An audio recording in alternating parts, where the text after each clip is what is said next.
Bonsoir à toutes et à tous. Merci d'être venus nombreux et nombreux chez Carré ce soir. On est extrêmement heureux et flattés d'accueillir ce soir autour de Christian Prigent, Bénédicte Goriot et Fabrice Tumrel pour un ouvrage rare. Et c'est la première fois en fait qu'on est amené à parler d'un ouvrage comme celui-là et d'organiser une rencontre autour dans notre librairie, puisque ce sont les actes d'un colloque qui a eu lieu en 2014, donc autour de Christian Prigent, et non pas autour de Christian Prigent dans son ensemble, mais autour de sa langue, qu'il s'agit de trouver et de trouer. Parce que moi je ne sais pas comment ils font prononcer les parenthèses, mais on en parlera sûrement tout à l'heure.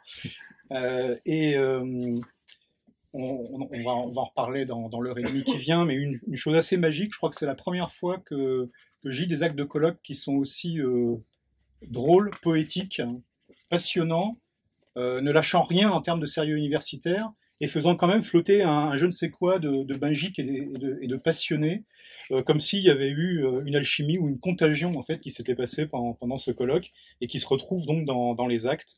Et honnêtement, c'est suffisamment rare pour mériter d'être signalé. Bon, je pense qu'on aura tous une pensée émue ce soir. Je ne sais pas trop sous quelle forme le faire, mais en tout cas pour Paul Tchaikovsky-Lawrence. D'une part, bon, parce que c'est un éditeur, je pense, qui tient à cœur à beaucoup de monde ici, aux auteurs comme aux lecteurs, aux lectrices, et aussi parce que cet ouvrage n'aurait pas vu le jour sans lui, tout simplement, il a su, une fois de plus, je crois, mettre son argent en accord avec sa passion et permettre que cet ouvrage donc, soit disponible pour le plus grand nombre. Donc, c'est voilà. Je ne sais pas si Fabrice, tu veux. Oui, non. POL, effectivement, ne publie pas ce genre de livre et il a participé. C'était Bénédicte qui l'avait vu à ce sujet-là. Et il a participé au financement de l'édition. Voilà, donc ce que je proposais pour ce soir, c'est d'avoir 4 moments, en fait, alors pas tout à fait égaux, qui correspondent en fait aux 4 grandes parties de l'ouvrage. Alors, on va évidemment pas résumer les journées entières de colloques extrêmement denses en 1 heure et quart ou 1 heure et demie.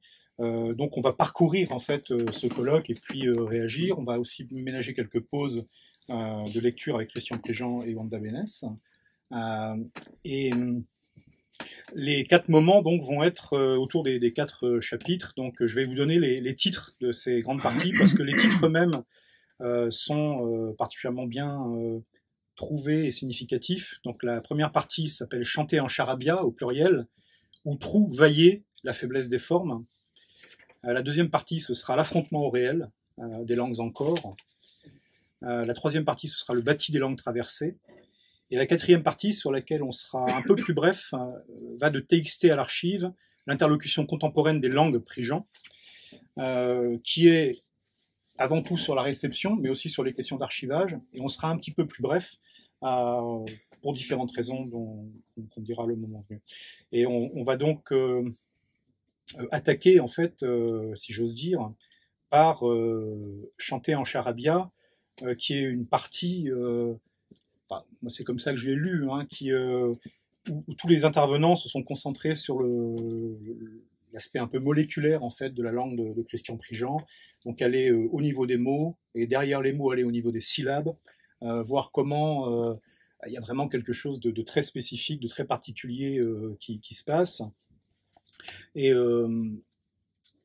il y a une toute petite citation de Christian Prigent lui-même, je pense, qui dit de quoi on va parler. Qui est nul n'écrit directement confronté au monde extérieur, la société, l'histoire, la nature, ou intérieur, l'inconscient, l'imaginaire, la sensibilité. On écrit devant un mur de textes et d'images levé entre soi et la pure expérience, le monde sans langue, la vie nue. De cette expérience, les nouvelles ne nous parviennent que filtrées par le bâti des langues, médiatisées par des paroles, des écrits, des images. Et donc, pour s'attaquer à ce bâti des langues, le colloque, enfin en tout cas la façon dont les actes ont été travaillés de façon remarquable, part donc de ces briques élémentaires, de ces molécules que sont les mots, les sons, les deux étant presque indissociables. Il y a vraiment une question de de maîtrise des mots et du jeu en fait qu'il y a à l'intérieur d'eux. Donc, on va parcourir certains des articles de Sam. Moi, je voulais en fait vous proposer de reparler en fait d'un des articles plus particulièrement, parce qu'il est particulièrement étonnant, particulièrement savoureux, qui est un entretien, donc je vais vous demander de rejouer, mais brièvement, autour de la traduction de Martial. Alors, c'était il y a quelques années, hein, donc du poète latin Martial, et de ses poèmes, comment les qualifier, qui vont de grivois à paillard ou à franchement pornographique. Et je trouvais assez fascinant que l'on puisse avoir un discours commun extrêmement solide et sérieux, dont l'un des éléments est de savoir pourquoi est-ce que là il fallait choisir que plutôt que bit. Et ça, c'est pas souvent qu'on a quand même des débats de traduction qui font sentir que oui, le choix des mots est un jeu et n'est pas innocent. Donc, est-ce que vous accepteriez de nous reparler de cette expérience de traduction? Peut-être juste Hugues, peut-être avant, pendant qu'ils se concentrent d'ailleurs, les deux. Voilà, juste sur le projet d'ensemble, effectivement. Donc, oui, et je pense qu'il y a eu une semaine un petit peu magique, on a ressenti ça comme ça, c'est-à-dire, c'était lié aussi, alors, Cerisy c'est 2014, mais il faut bien savoir qu'après, on a retravaillé, etc., et que c'était un long travail, et que donc c'était publié en 2017.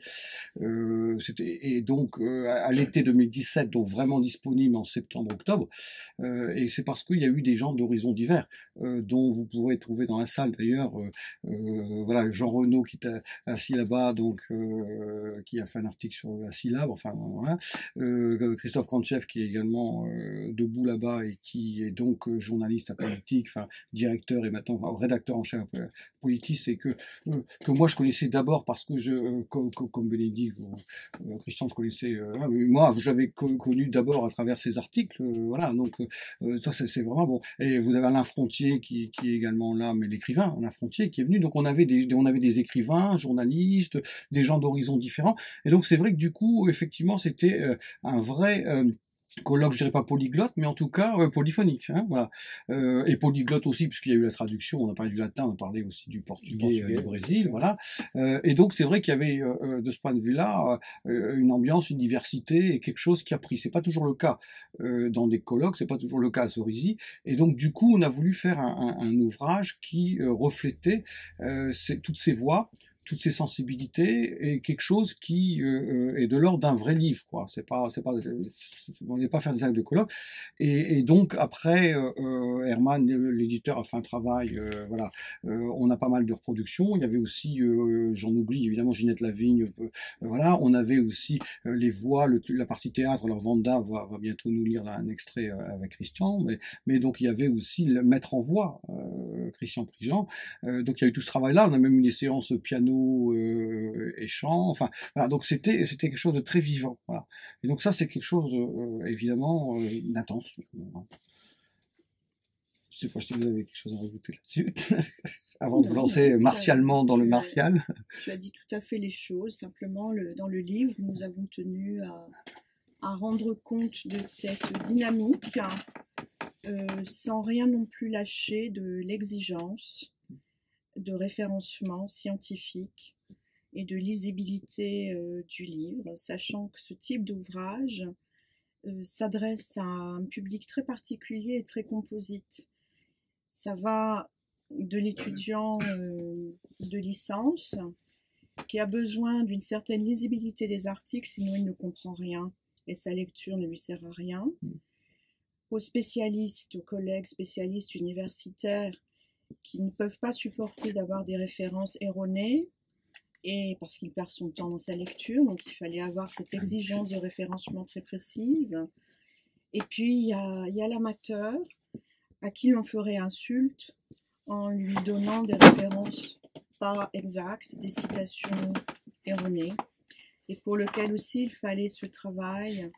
Ensuite, après l'enthousiasme et la sympathie et la cordialité du colloque, il fallait aussi ce retravail très aride, très difficile pour tout le monde, autant pour les contributeurs à qui on demandait de donner X fois des précisions, et pour les directeurs d'ouvrages qui multipliaient les mails, jusqu'à parvenir à ce qu'ils estimaient être ce juste équilibre entre le sérieux scientifique et le plaisir de lecture.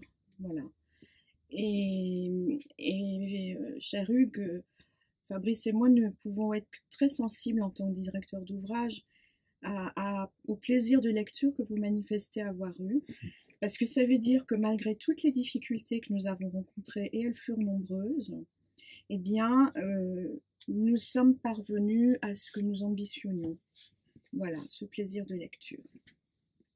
Indéniablement. On va dire un mot à la fin, mais c'est vrai que, moi, sans avoir conscience de ce triple objectif en termes de type de public, et donc en le prenant effectivement par l'angle de l'amateur. C'est très difficile parce que il faut ratisser très large, un ambitus très large.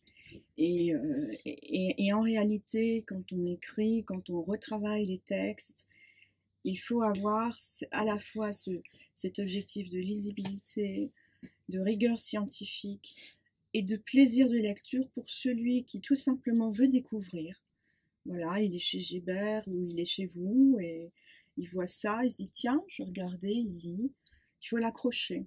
Voilà, et là c'est une question d'écriture.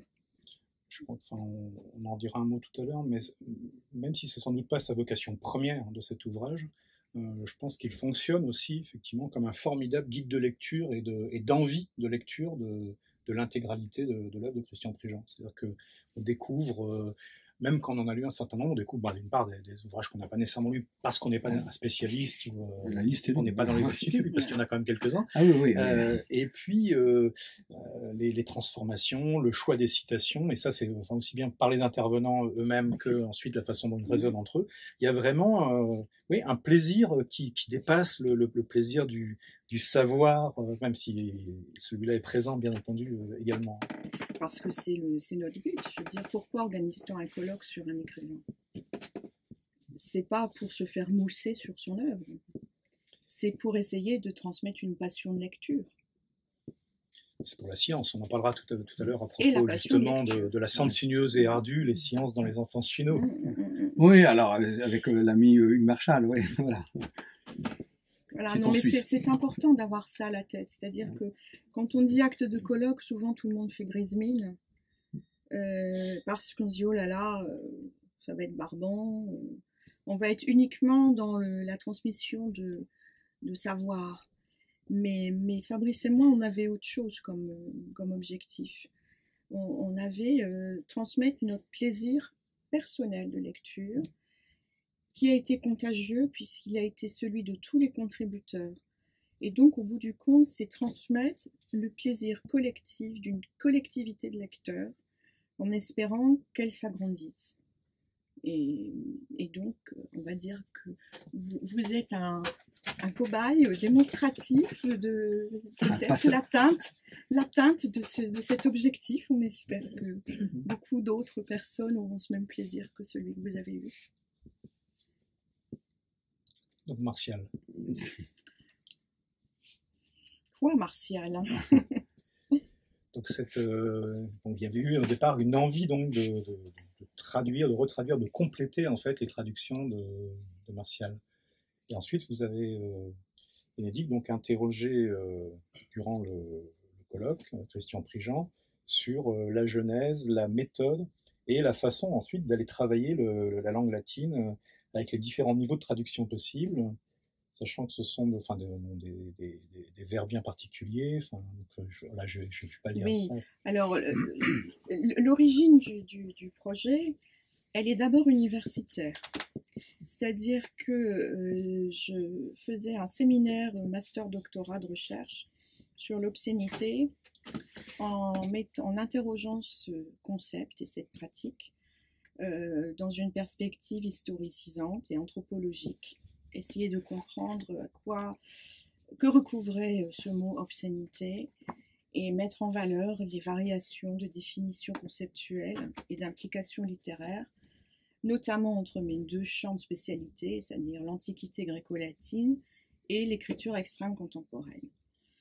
Et donc, en 2012, quand j'ai conçu ce séminaire, comme Christian Prigent m'avait expliqué qu'il avait beaucoup aimé traduire Martial et le faire traduire avec ses élèves, il le dira lui-même, je m'étais dit, bah tiens, j'aimerais bien avoir une nouvelle traduction d'un écrivain contemporain, parce que celle qui existe, bon, il y a celle de Nogès qui est intéressante, bon, il y a 2 traductions, voilà, qui commençaient à enfin tenir compte des niveaux de langue crus sans les masquer de pudibonderie, puis je me dis, bah tiens, qu'est-ce que Christian Prigent pourrait apporter à la traduction de Martial? Et il m'avait dit qu'il ne retrouvait plus ses traductions. Et donc, il avait commencé à retraduire quelques épigrammes pour les étudiants. Et puis ensuite, il s'est pris au jeu. Il a traduit tout, enfin pas tout, mais 650. POL, il leur dira lui-même, a été enthousiaste par ce projet.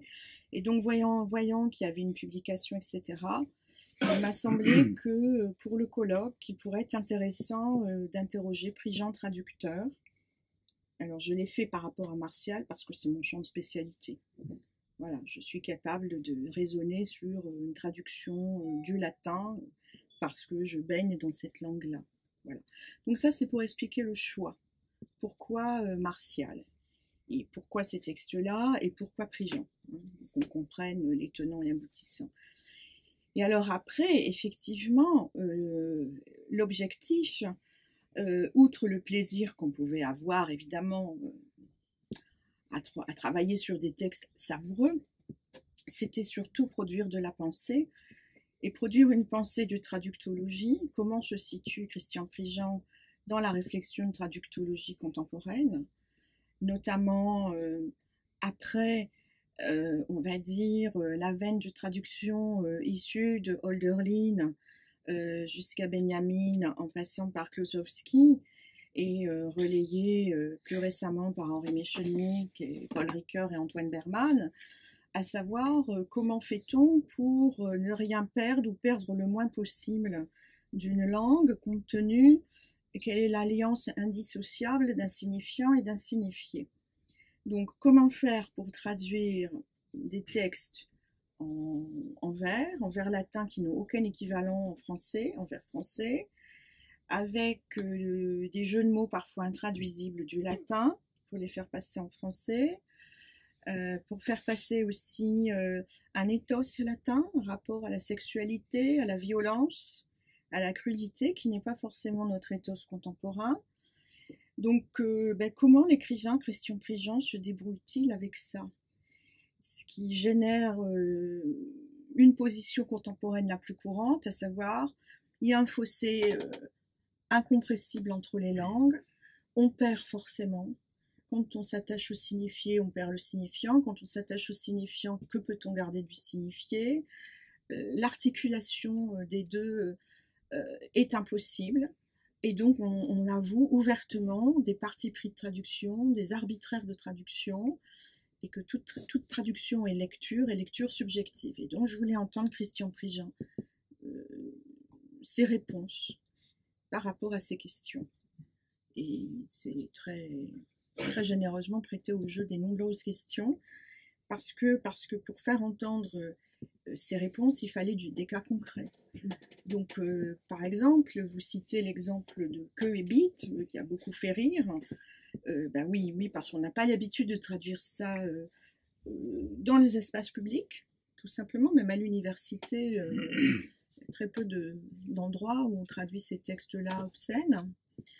Et que ça posait une question majeure, c'est que dans la mesure où Christian Prigent essayait de remettre des rimes, sans vouloir remettre des vers, exactement, ou faire des effets de vers, et s'il met des rimes, eh bien, à certains endroits, est-ce que pour la rime, on ne perd pas quelque chose du niveau de langue du texte latin? Et sa réponse, c'était, non, bit, c'est pas plus obscène que pour moi. C'était une piste que j'avais avancée. Et ça permettait de mettre le doigt sur quelque chose de très juste, c'est que tout est affaire de jugement. Et effectivement, à partir du moment où on n'est pas d'accord sur l'interprétation subjective des niveaux de langue, eh bien, tel choix peut se justifier, peut toujours se justifier. Et, et donc voilà quel était le genre de réflexion très concrète. Mais on avait aussi interrogé les noms propres. Pourquoi ne pas traduire les noms propres de l'épigramme de Martial, alors qu'il y en a chez Martial? C'est une vraie question, c'est un vrai poil à gratter, la traduction, parce que ces noms propres latinisés peuvent être ridicules, peuvent ne plus parler à personne. Leur traduction française est parfois tout aussi ridicule chez un des traducteurs modernes. Hein.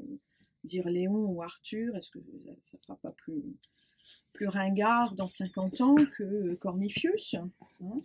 Donc que faire? Que faire? Et la position de Christian Préjean pouvait se justifier. Bon, ben dans ce cas-là, je ne traduis pas.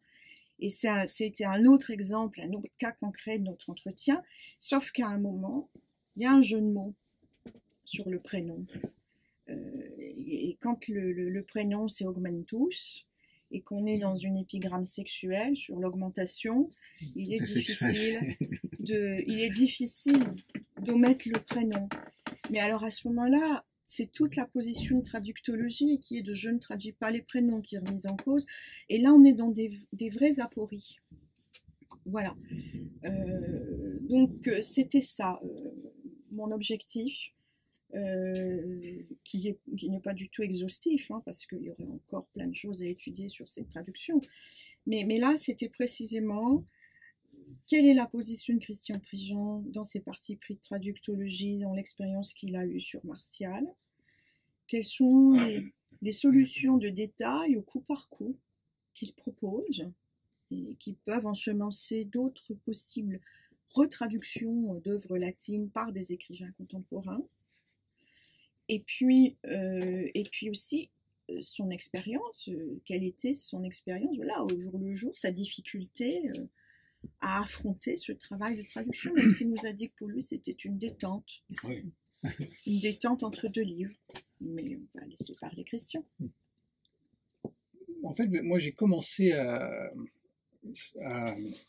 je n'ose même pas dire traduire, d'ailleurs je ne sais même pas si ça s'appelle traduction ce que j'ai fait, je crois que j'ai dit recyclage en fait, qui est une façon un peu lâche comme ça de ne pas s'affronter à trop d'exigences scientifiques par rapport à ce que Bénédicte vient de dire. Bon, moi j'ai pris le corpus des épigrammes et puis j'ai cherché à trouver des équivalents formels principalement. Je suis parti du constat que dans le contexte de la poésie de langue latine, les formes choisies par Martial sont des formes extrêmement régulières, extrêmement classiques, au sens de ce respect des règles coutumières à la poétique latine. Et donc, mon premier parti pris, c'était de dire, bon, je m'efforce de traduire ou de recycler, de transposer dans ma propre langue un poète qui a fait le choix, dans son temps, dans sa langue, dans sa culture, d'une forme parfaitement respectueuse des normes prosodiques, poétiques en général de son temps. Donc, j'essaie, premier geste, de transposer ça dans une formalité de prosodie et de poétique française classique, à savoir une régularité prosodique, pas toujours la même, mais quand même relativement récurrente de décasyllabes, d'octosyllabes, enfin bon, en tout cas cette régularité prosodique. Et j'affronte même la deuxième contrainte typique de la poétique française classique, à savoir la rime, ce qui n'est pas qui n'enlève pas de la poétique latine, enfin la poétique ancienne. Donc je fais des poèmes prosodiquement réguliers et rimés. Voilà. Je me donne cette contrainte-là. Après, on se trouve placé devant la série des... Alors aporie, c'est un grand mot parce qu'il a une lourdeur philosophique que moi ce n'est pas l'intention d'assumer du tout, quoi, mais on se trouve devant la banale difficulté que rencontre tout traducteur, c'est à savoir qu'un langage poétique, pour être poétique, s'il ne fait pas ça, il ne l'est pas, poétique, qu'un langage poétique, pour être poétique, doit prendre en compte toutes les composantes de la langue, tous les niveaux à partir desquels, grâce auxquels, par la manipulation desquels, la langue produit des effets de signification et des effets d'émotion. Bon, c'est-à-dire, ça ce sont des banalités, donc je vais essayer de passer vite, c'est-à-dire le plan lexical, évidemment, puisque l'articulation des éléments du lexique produit des significations, ça c'est de l'ordre d'une évidence, mais également le plan syntaxique, pour autant qu'un poème est toujours un type d'opération sur la langue qui traite la syntaxe d'une manière qui est en décalage par rapport à la norme syntaxique de son temps. Entre autres, par exemple, parce que pour qu'un poème soit un poème, en tout cas soit digne du nom de poème, il faut que quelque part il y ait un jeu, il y ait du jeu, c'est-à-dire un décalage entre la ligne syntaxique et la ligne prosodique. Bon, raison pour laquelle, je ne suis pas le premier à avoir dit ça, la figure poétique de base, c'est l'enjambement, parce que c'est par le biais de l'enjambement que le mode de désarticulation, articulation entre la ligne syntaxique et la ligne de sens, si vous voulez, pour faire simple, et la ligne de la construction prosodique, la ligne rythmique, produit un effet de tuilage, un décalage qui crée une vitalité de l'espace poétique. Donc ce plan-là, bon, déjà ça c'est encore relativement facile à admettre, mais évidemment quand on traite de poésie, toutes les instances de langue qui, sans être a priori sémantiques, produisent de la signification, à savoir les articulations sonores, les rebonds plus ou moins homophoniques qui produisent entre autres les rimes, et puis tout le système des allitérations ou des assonances, pour employer le vocabulaire qu'on emploie vis-à-vis de la poésie classique. Et puis tous les phénomènes rythmiques dont le compte prosodique des syllabes ou le système des pieds dans la poésie ancienne ne sont qu'un des modes d'apparition. Mais de toute façon, il y a une question rythmique. Sans parler des questions de ponctuation, sans parler des questions d'espace occupé sur la page par un poème qui ne fait pas le même effet s'il fait 2 vers ou s'il en fait 50, bon, toutes ces instances-là, on devrait, quand on traduit, si on était sérieux, mais un traducteur sérieux ne traduit pas, donc on devrait, si on était sérieux, devoir les manipuler tout en même temps pour aboutir à un rendu global dans la langue d'arrivée de ce qu'opérait la langue de départ. Autant dire que c'est impossible. Autant dire que c'est impossible, et autant dire que c'est cet impossible-là qui fait que traduire est tentant.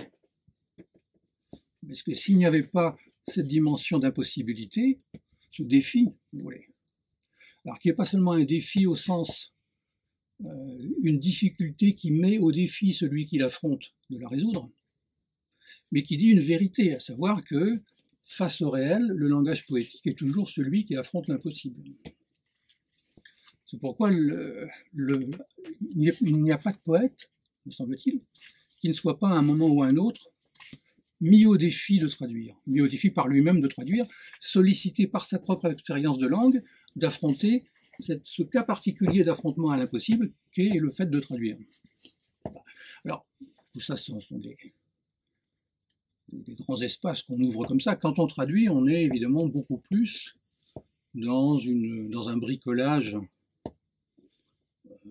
spécifique de quête d'équivalence, dont, pour ce qui est de ma propre expérience en tout cas, l'effet principal n'est pas la sensation de difficulté. L'effet principal est l'énorme jubilation qu'il y a à... Alors bon, c'est peut-être aussi le fait que c'est Martial et pas un autre poète, hein. C'est pas forcément la même sensation quand on traduit Hölderlin. Mais bon, il y a dans la poésie de Martial une telle... alors, je vais employer un mot qui est peut-être surprenant par rapport à ce poète, mais une telle innocence, une telle capacité d'innocence, de fraîcheur, de tout oser. Les jeux de mots les plus bêtes, les échos phoniques les plus téléphonés d'avance, enfin tout ce qui fait que la lecture de ce type de poésie et l'effort de recyclage de ce type de poésie, et ça c'est une formule de mon ami Valère Navarina, une espèce de cure d'idiotie comme ça qui fait un bien fou, parce que la traduction rend cela mécanique, alors que l'affrontement aux mêmes situations dans le temps de l'écriture du poème ou le temps d'écriture lui-même a un coefficient d'angoisse qui colore d'une manière un peu plus sinistre la jubilation. Mais quand on traduit, on est irresponsable. On n'a pas écrit le texte, on n'a pas à l'écrire, il est là, il est donné, il y a juste à essayer de le faire bouger un petit peu vers un autre espace. Et donc, ce qu'on retient principalement, c'est la jubilation.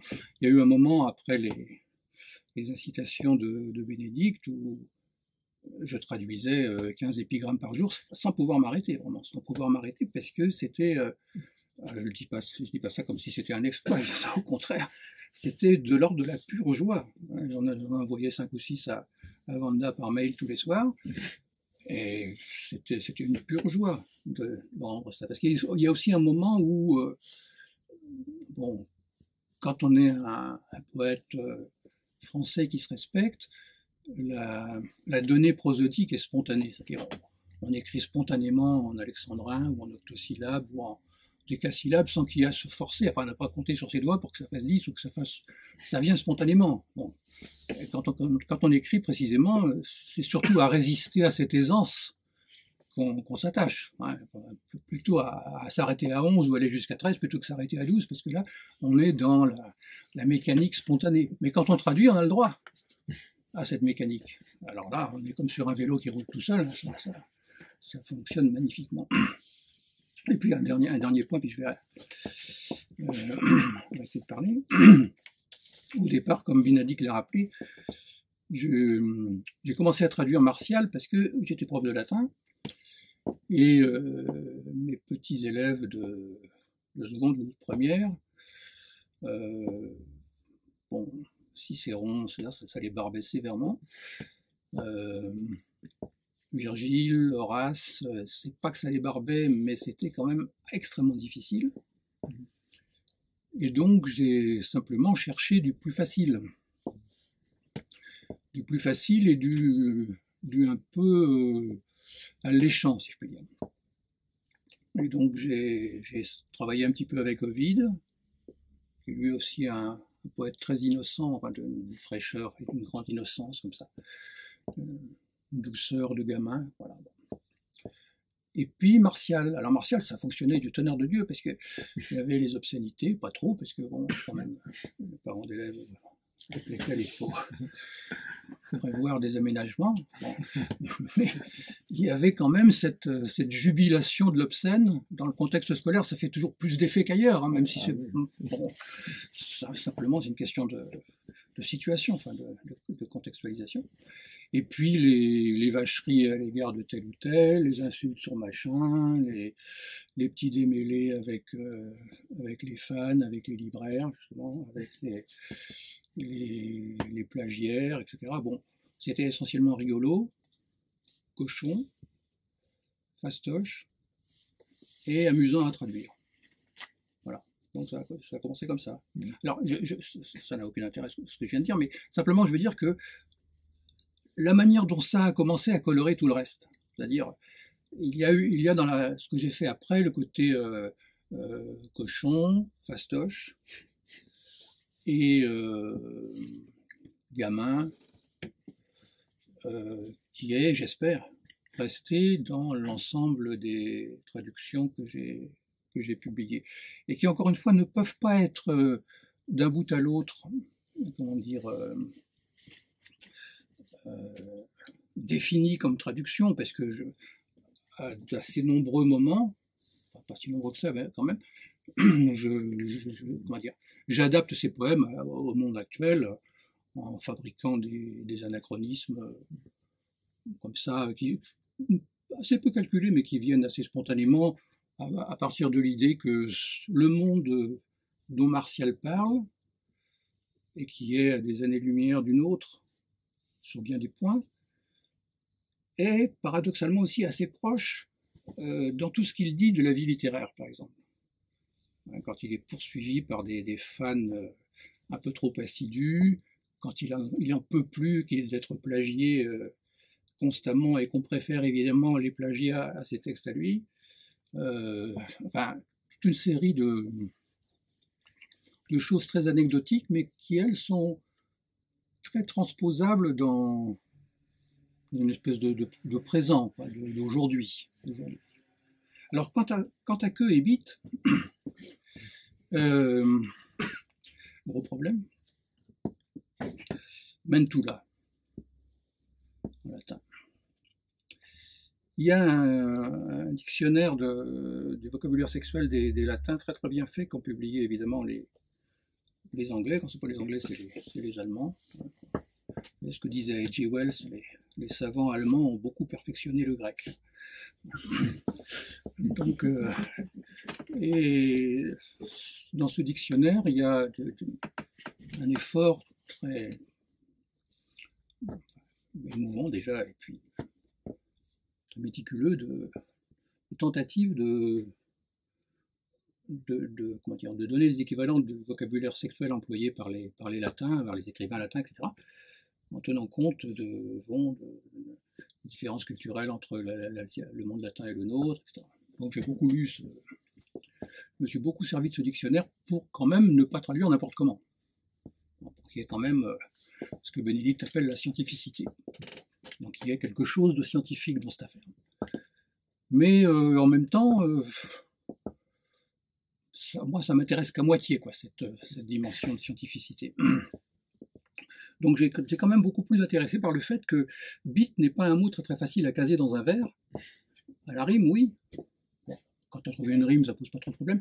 Mais à cause de ce mais emmerdant qui est toujours dérangeant pour un poète français. C'est-à-dire, ça force évidemment, si on met un mot commençant par une consonne après bit, couille par exemple, on sera très ennuyé parce qu'on va devoir dire biteux. Je ramène à l'allemand. Bitteschön, voilà. Et donc l'effet, alors c'est pas simplement un détail, mais c'est que tout d'un coup l'effet de vitesse, l'effet rythmique de rapidité qu'on peut attendre du vers dans une épigramme, et en particulier dans la rapidité joyeuse et agressive des épigrammes de Martial, elle est très difficile à rendre si on multiplie la présence du mais qui alourdissent, aplatissent, étendent comme un chewing-gum la dimension rythmique du vers. Alors, si j'étais Malherbe, mais Dieu merci, c'est pas le cas, je devrais aussi compter le E de que comme muet. Donc que E. Mais bon, ça, on a un peu oublié cette contrainte un peu exagéré peut-être, et donc que c'est beaucoup plus facile à manier parce que là on dit c'est une syllabe. Donc je ne suis pas forcé de dire que et de ralentir mon verbe. Voilà. Merci. Cet article, enfin, je suis vraiment content qu'on ait pu passer un peu de temps dessus parce que curieusement, je pense que avec son jumeau inversé qui est l'article de Marcelo Jacques de Moraes sur trouver la langue de Christian Prigent en portugais brésilien, donc qui est aussi un article de traduction. En fait, ces deux articles de traduction sont particulièrement habiles et subtils pour solidifier et raisonner avec tout le travail en fait des autres auteurs de cette partie sur la matière syllabique, sur la matière de la langue, parce que ça amène Christian Prigent sans s'exprimer directement lui en commentant son propre travail, en le faisant s'exprimer sur la traduction. Il dit énormément de choses en fait sur le matériau lui-même, et pour reprendre l'expression de Jean Renaud, donc sur la matière syllabique, sur les aposes-significations, sur le fait que, comme il l'a dit à l'instant, sur ce qui fait dans les différents niveaux encastrés les uns dans les autres dans la poésie, qui explique d'ailleurs la méfiance qu'ont une partie des lectrices ou des lecteurs. Alors, ici, je pense pas, mais moi j'en connais beaucoup de gens qui se méfient de la poésie justement à cause de sa puissance de rayonnement, de sa complexité, qui fait que elle est plus riche et plus explosive en fait que la prose non poétique. Et grâce à ce détour, en fait, à ce pas de côté par la traduction de Martial, c'est vrai que tout ce qui est, et là je vais pas les citer tous, hein, tous les articles de cette première partie, donc qui se posent la question de la maîtrise des mots, de l'ambiguïté des sens et de la réassignation en fait des significations, des vraies, des fausses significations, du jeu entre elles, de ce qui fait qu'une langue est singulière, de ce qui fait qu'une langue peut être inventée.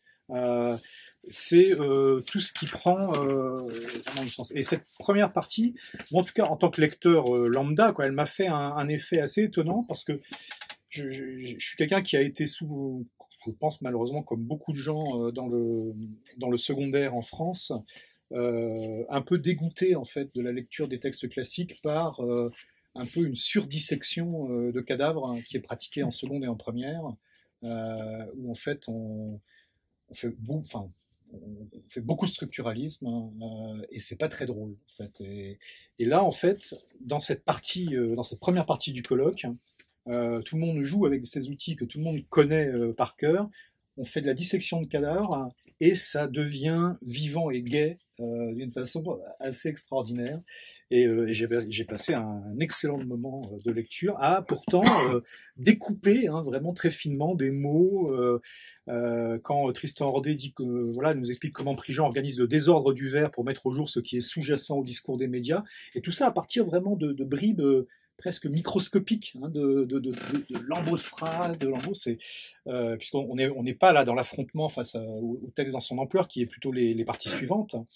Et j'ai trouvé ça fabuleusement réussi, mais fabuleusement éclairé par cette discussion autour des épigrammes de Martial et de leur obscénité, et de comment rendre cette obscénité de la façon la plus juste possible, quitte à la fin à faire des choix dont certains sont revendiqués comme étant arbitraires, mais le mieux possible par rapport à une intention que j'ai.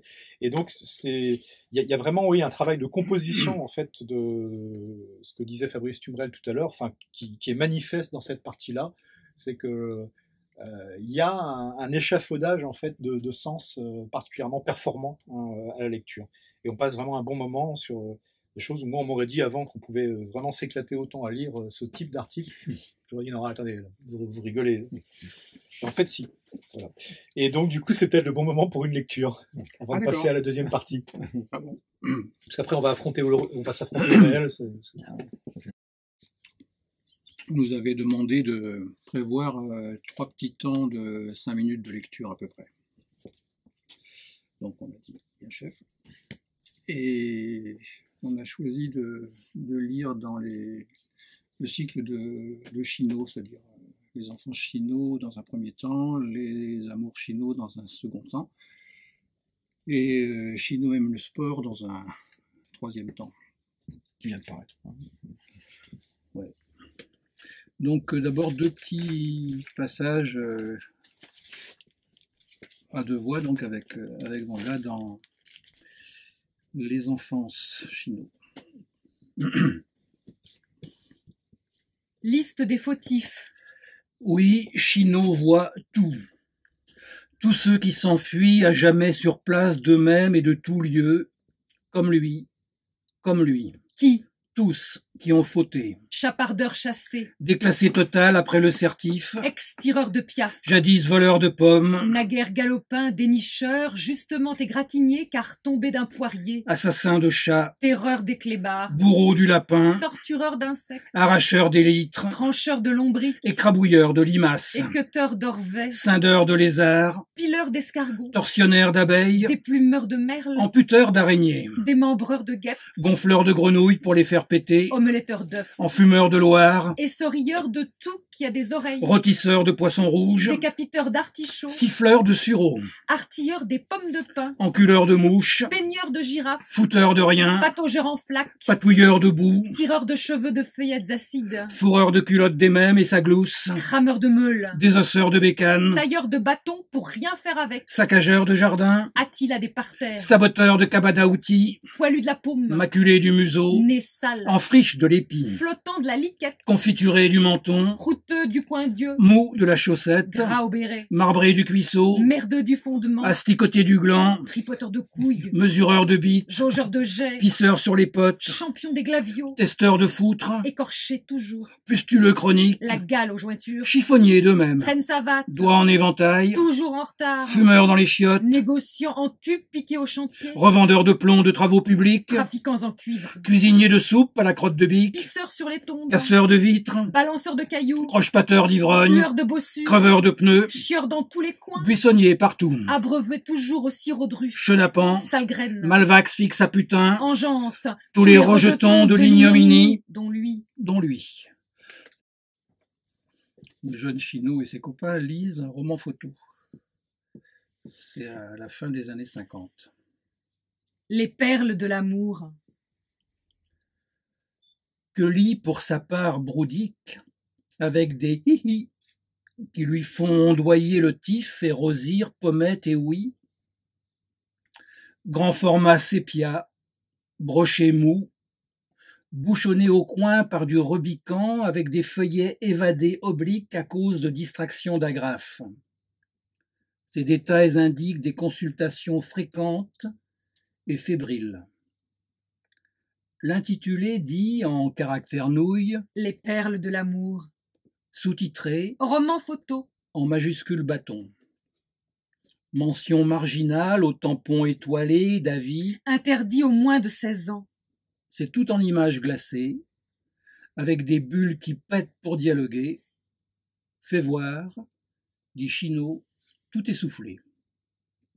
Amoureusement enlacé dans la bouleversante solitude de la nature sauvage et féerique des ânes sur fond d'éléphants, Le fringant capitaine Rosbif Henry, sanglé à grande poche, sous casque immaculé, et Gladys, la décolletée délurée en cotonnade qui cache peu, apprennent à se connaître et à s'aimer.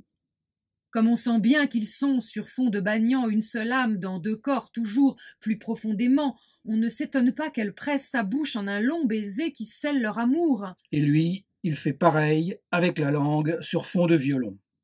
Mais passe le Raja de Burujajalpur sur fond de chasse au tigre cruel mangeur d'hommes. Le voici envoûté par la dévergondée, dont on avait vu qu'on lui voyait tout sous la mousseline, juste là où Broudic a posé le doigt.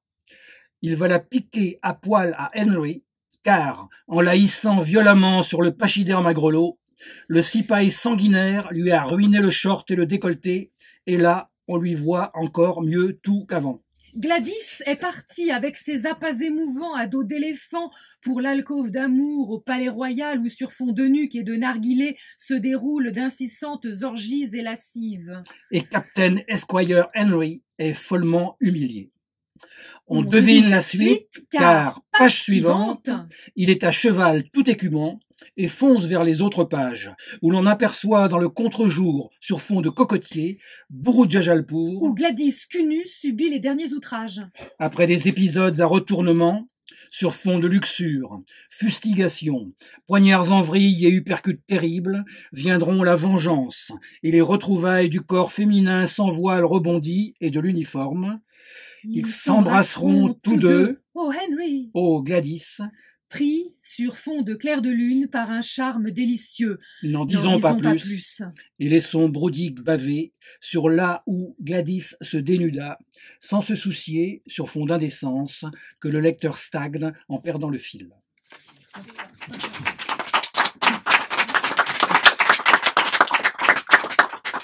Du coup, deuxième partie du colloque de l'ouvrage, l'affrontement au réel des langues encore. Là, on y trouve un certain nombre de choses. Alors, il y a un travail sur le concept même de réel, mais ça, je vais laisser Fabrice nous en parler dans quelques minutes. Mais les différents auteurs donc, dans cette partie ont chacun attrapé en fait un bout de ces choses. Il y a notamment un travail de Philippe Boutibonne sur le peep show qui qui moi m'a beaucoup fait songer au travail de Clairaut dans tous les diamants du ciel, qui était lui-même une répétition générale avant le crash test. Et je trouve qu'il y a des convergences singulières de lecteurs cannibales dans ce domaine. Il y a Jean-Claude Pinson qui discerne chez Prigent une étrange synthèse entre l'éros de bataille et celui plus sentimental, selon ses mots et avec des guillemets, de Barthes. Et là, ça m'avait fait songer à un autre monument de l'IMEC, dont on ne saluera jamais assez le travail. Donc l'IMEC a aussi été mis beaucoup à contribution. Et il y a une partie, dans la 4e partie, où on parle de réception, mais où on parle aussi d'archivage, du travail autour des archives que Christian Prigent donne à l'IMEC, l'Institut Mémoire de l'édition contemporaine. Et je pensais au travail qui avait été fait notamment sur les cours de Barthes, et notamment sur ce fabuleux cours qu'est la préparation du roman, l'un de ses tout derniers. Voilà, c'est une digression, hein, ça n'a pas de rapport direct, je suis désolé. Éric Clémence nous fait un superbe article à partir de la danse macabre de Ploua, sur la question de danser la mort pour redonner la vie. Et là, on pense aussi à la ressource carnavalesque qui est largement expliquée dans cet article, et on y reviendra tout à l'heure, à la ressource carnavalesque, et c'est aussi un travail que Pierre Sange a fait dans son Cendre, qui est un travail aussi hybride, avec une composante graphique non négligeable. Et il y a on a envie de lire des dizaines d'extraits de cette glose qui n'est pas une glose en fait, qui arrive à être distrayante et savoureuse, et on en parlera tout à l'heure parce que justement Christian Prigent ne manque pas parfois d'une certaine férocité amusée vis-à-vis de la glose elle-même, mais il y avait cette phrase que j'aime beaucoup qui est donc d'Éric Clémence: la vie poétique mobilise de la sorte les 4 brisures sans lesquelles la vie n'est que le temps de retard de la mort. La vie poétique, dont Prigent porte l'exigence, se brise doublement de la matière et de l'environnement comme corps, se brise des langues comme paroles et se brise de la politique comme action, grâce au jeu dialogique et acharné des indéterminations du sens, tel que le devrait la démocratie, qui laisserait l'histoire ouverte au commun, au réel de cette division maintenue dans la libre égalité.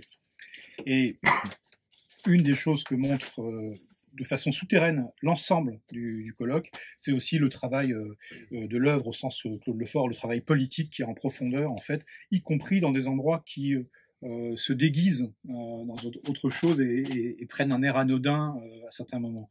Et donc je pense que le mieux pour parler de cette question du réel en fait, et de la façon de se colter au réel dans le travail de Christian Prigent, c'est de parcourir avec Fabrice Tumerel, donc réel.prigent, donc évidemment une belle démarque.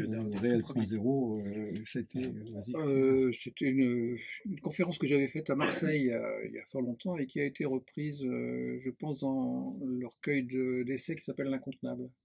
L'incontenable. Mais qui porte un autre titre, si je me souviens bien, mais j'ai oublié. Ouais. Mais Réel.0, ça avait déjà été publié en 2001 en Allemagne. Ah oui, en Allemagne, oui. Mais bon, c'était un ensemble de textes qui recouvre à peu près ce qui a été ensuite repris dans l'Incontenable. Repris dans l'Incontenable, tout à fait. Ouais. Alors justement, dans les reprises dans l'Incontenable, il y avait des choses qui étaient différentes, et moi je suis surmonté en 2001 parce que c'était plus explicite. Et donc ce réel.prigent dont tu vas nous parler, donc le sous-titre de l'article en est le réalisme critique dans la manière de Bretagne. Et je me demande si dans la note de lecture que j'ai faite, j'ai pas fait un de ces lapsus qui sont terriblement révélateurs et que j'ai pas dit la matière de Bretagne au lieu de la manière de Bretagne. Je ne l'exclus pas. Mais oui, enfin c'est matière de Bretagne aussi, puisqu'en fait c'est plutôt matière, hein, puisque Christian vient de lire avec Vanda, donc Chino, le premier Chino. C'est voilà, il y a eu 2 Chinos depuis, mais je veux dire c'est tout un ensemble qui a commencé en 89 avec Commencement. Puisque ça se passe évidemment en Bretagne. En fait, il y a eu un bel enchaînement, et tu as eu raison de dire que la traduction et le passage par le latin disait aussi beaucoup du poète Prigent, bien sûr. Et donc, quand on l'entend lire, et le rapport avec le latin, et puis cette espèce de nostalgie de la métrique, et fait que quand on l'a entendu ici, je veux dire le le 5 syllabes, tac tac, le pentamètre, donc il y a quand même un rythme en 5. Bon, on a parlé de matière syllabique, et c'est vrai que c'était l'article de Jean Renaud, Et donc il y a quand même un rythme qui revient et qui vient du latin, mais voilà, donc c'est sa métrique. Voilà, donc du coup on retrouve effectivement voilà des morceaux de métrique latine dans la prose. C'est une façon de scander, une façon de rythmer, un patron, un schème qui permet effectivement d'écrire. Voilà. Alors juste pour le réel point zéro, donc moi ce qui m'intéressait c'était effectivement le commencement. C'est comme ça s'appelle Commencement en 89 et c'est le commencement d'une autre ère et d'une autre œuvre puisque effectivement c'est le premier livre publié par Paul dont on parlait tout à l'heure. Et je rappelle d'ailleurs que dans la presse il y a eu beaucoup de choses sur Paul Tsakosky-Lawrence, mais je rappelle que ce n'est pas l'éditeur des avant-gardes. Hein. Je veux dire, moi quand j'ai rencontré Paul Tsakosky donc en 2001, il m'a dit non, je n'ai jamais aimé les avant-gardes.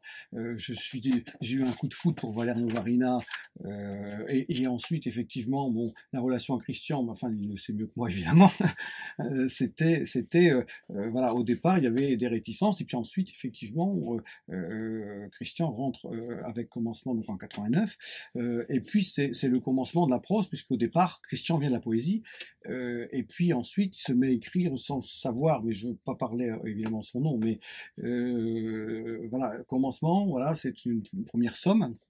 Et ensuite, d'après ce qu'il me dit, mais voilà, au fur et à mesure sont venues d'autres proses, et avec le fameux Chino, voilà, voilà. Donc moi, mon objectif, c'était le fameux réel point zéro, c'est-à-dire le point d'asymptote entre l'art et la réalité, hein, mais aussi le point d'asymptote, évidemment, entre la prose et la poésie. Et ce point est inatteignable. Donc qu'on l'appelle réel, nature ou Dieu d'ailleurs, et c'est aussi les points communs avec Valerio Varina qui nous a fait le plaisir et l'honneur d'être là ce soir, c'est quand même un trait d'époque, je veux dire, c'est-à-dire l'innommable, le point aveugle du miroir, l'innommable, et donc à partir de là, c'est l'inatteignable qui fait écrire. Voilà.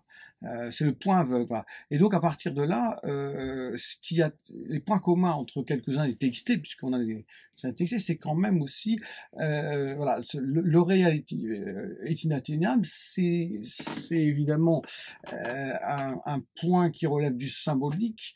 Et dans un premier temps, dans l'œuvre de Prigent, il y a ces tentatives pour essayer de remotiver le signe. La langue que nous employons, ça fait partie de l'arbitraire, et donc pour remotiver l'arbitraire du signe, il y a toutes ces tentatives de poésie pour essayer effectivement, à travers le jeu sur les signifiants, de retrouver quelque chose qui puisse, voilà. Donc, mais il n'y a pas d'expressionnisme en tant que tel, mais il y a une volonté de remotiver le signe et une espèce de cratinisme à travers aussi une certaine forme de poésie sonore. Bon, mais disons qu'à partir de ces années-là et de la prose, voilà, donc c'est essayer de lutter aussi à travers la langue contre l'immobilisme. Le point commun entre plusieurs écrivains, dont Varina et Prigent, et on l'a vu aussi dans ce qu'il dit, à travers le muet, à travers le rythme de la poésie, il faut surtout pas que ça s'enlise. Christian a écrit aussi sur Hubert Lucot, qui nous a quittés récemment, Lanx, hein, c'est 84 si ma mémoire est exacte, c'est-à-dire il faut éviter la coagulation du sens. Voilà. Il faut effectivement précipiter, bouleverser la langue pour effectivement éviter la coagulation du sens. Voilà. Donc c'est le réalisme est un leurre, l'écriture réaliste est un leurre, et il faut qu'il y ait ce combat avec la langue. Et ce qui m'intéresse dans les fictions de Prigent aussi, c'est ce combat entre ce qui est dit et le phrasé, la façon de le dire. Voilà. Et donc trouver des patrons, trouver des schèmes pour éviter que le réalisme n'advienne trop. Voilà. Parce que le réalisme, évidemment, est un leurre. On n'atteint pas le réel du tout, hein, forcément. Voilà. Donc, et dans les fictions, puisque Christian écrit des essais aussi, et en même temps ses derniers carnets. Alors dans le livre, il y a un extrait du journal de Prigent inédit. Récemment est paru également les carnets, donc carnets Chino, carnets de grand-mère Kéké, etc. Et parce qu'au début j'ai rencontré, il y a déjà longtemps, effectivement, j'ai rien, j'ai pas de brouillon, je tiens pas de journal, etc. Bon, mais il y a quand même ces journaux intellectuels qui sont très intéressants pour l'écriture, des journaux d'écriture qui sont pas très longs, hein, donc enfin, que j'avais publié sur le blog Prigent sur internet, et ensuite qui viennent d'être publiés en livre. Voilà, donc carnet aussi de la météo des plages, enfin, un carnet aussi sur la poésie, et donc on voit bien tout le travail d'écriture pour essayer d'échapper aux clichés, d'échapper évidemment au réalisme, et donc pour mettre en crise le réalisme, donc d'où réalisme critique effectivement. Et la différence entre ce que peut écrire Prigent dans ses essais et dans ses fictions, c'est que la langue, par exemple, il y a une certaine hypostase de la langue et qui correspond à un phénomène d'époque. C'est-à-dire l'hypostase de la langue, voilà, une espèce de la langue, on a envie de dire avec un L majuscule, alors que dans l'écriture, alors là je parle de la prose en particulier, eh bien là il y a un combat contre la langue, hein. C'est-à-dire il faut lutter contre une langue qui devient discours politique, qui devient idéologique, etc. Donc d'où les deux temps. Hein, il faut d'abord trouver les discours qui nous empêchent effectivement, non pas d'atteindre ce fameux point zéro du réel, mais il y a ce travail de décomposition, de massacre, de jeu de massacre. Il faut d'abord s'attaquer au discours tout fait, et c'est là aussi, chez Prigent, on va trouver le français médiatique primaire. Chez Novarina, il va s'attaquer effectivement aux fausses langues finalement, aux langues fausses des médias. Et donc il faut d'abord déconstruire, s'attaquer, trouer. On parlait du titre tout à l'heure. Il faut d'abord trouver les discours tout faits, et nous sommes entourés. Je veux dire que aujourd'hui, pourquoi est-ce qu'on n'est plus capable effectivement d'affronter le tragique de la condition humaine, d'affronter le tragique du XXIe siècle? C'est parce que on est, et les jeunes générations encore plus à travers évidemment le numérique, les jeux vidéo, etc. C'est-à-dire on est entouré de supports symboliques, de postiches qui nous préservent de ce face-à-face avec le réel. Voilà. Et ce qu'il y a bien chez Prigent, c'est qu'à un moment donné, ou comme chez les grands écrivains, c'est que on nous met face à l'incontenable, à l'innommable, à ce qui échappe effectivement à notre expérience journalière du monde. Voilà. Et donc, à un moment donné, le château de cartes s'écroule. Et on nous met face à l'inconnu. Alors c'est toute une histoire de la modernité. Il y a une histoire de la modernité. Mais cette modernité-là, cet avant-gardisme-là, je veux dire, chez Novarina comme chez Prigent, il n'y a pas de rupture, de tabula rasa avec les anciens. Hein, dialogue avec les anciens. Donc voilà, il n'y a pas c'est ça, parce que à partir du moment où on essaye de lutter contre l'époque, bon, eh bien, il faut bien avoir cette position-là critique, et il faut donc trouver les discours qui finalement ne sont que des prothèses symboliques que l'époque a trouvées pour nous divertir, et il faut trouver ces faux discours-là pour trouver effectivement sa langue. Hein. Alors, autant dans les discours théoriques, la langue pour moi est un peu hypostasiée, et c'est vrai qu'elle devient un peu idéalisée, etc., ou une abstraction, un peu substantialisée, autant dans l'écriture, on voit bien ce combat pour qu'il y ait le phrasé, et que alors la langue, ou en tout cas l'écriture poétique, fasse son office, et une écriture carnavalisée. Et donc il y a quelque chose de la jouissance, bien entendu, à lire Prigent. Alors il y a plusieurs livres là, donc pour ceux qui découvrent, allez, voilà, il faut se lancer, voilà. Et il y a une jubilation comme ça qui est liée au rythme, qui est liée à enfin on l'entend, on vient d'entendre un extrait, voilà. C'est-à-dire il y a ce jeu de massacre, et en même temps ce rapport évidemment aussi, parce que la langue c'est quelque chose aussi, c'est au féminin, quoi. Hein, donc il y a cet érotisme verbal que certains évidemment contributeurs ont mis en valeur dans un certain nombre d'articles, même parfois avec des titres qui ne sont pas très universitaires, la langue à la chatte, ou des choses comme ça. Vous voyez, bon, voilà, donc on n'a pas fait trop dans l'université, dans l'académisme, hein, voilà. Une des choses que ta contribution, en tout cas, souligne bien, pour cette façon d'aborder donc ce réalisme critique, c'est à la fois aussi bien dans les essais ou dans les fictions, hein, cette manière qui a effectivement de se battre contre certains écrits, certains auteurs, certaines façons de faire, mais c'est rarement en bloc, c'est assez subtil, c'est-à-dire que certains auteurs sont à rejeter pour telle raison, dans tel élément de contexte, mais sont néanmoins appréciables. Ailleurs, et c'est pas de la complaisance, et ça rejoint ce que vous, dès l'avant-propos, en fait, vous indiquiez pour l'ensemble du volume, et je crois que c'était Bénédicte Brio qui écrivait ça, en disant que s'immerger, en fait, dans l'œuvre de Christian Prigent, c'est aussi prendre conscience, peut-être, enfin, plus que dans beaucoup d'œuvres, à quel point une œuvre, c'est une bibliothèque, en fait. Et c'est effectivement la somme réagencée, retravaillée au corps de l'ensemble, en fait, de lecture en profondeur qu'on a faite. Le précédent nous disait, oui, il y a un travail, en fait, sur ce qui existe, ce qui est à rejeter là, mais repris là, et qu'on retrouve aussi dans la contribution qui est faite sur le kitsch. Où on trouve aussi ce jeu-là en disant sur le cliché, il y a également une attitude qui est pas du tout ambiguë, mais qui est une attitude de joueuse en fait, mais qui n'hésite pas à prendre des choses, à en laisser, à en rejeter tantôt, à filtrer. Enfin, et il y a quand même ce travail permanent qui pour moi est indissociable et c'est ce qui ressort de l'ensemble des actes. C'est une des choses, enfin, qui frappe, c'est qu'il y a vraiment une attitude joueuse face au monde et à la littérature, alors même qu'il est éventuellement tragique. Oui, c'est ça. Et qui transparaît très fortement en fait dans cette contribution, donc voilà, qui ouvre la deuxième partie, mais en même temps qui lui donne toute sa substance, à mon avis.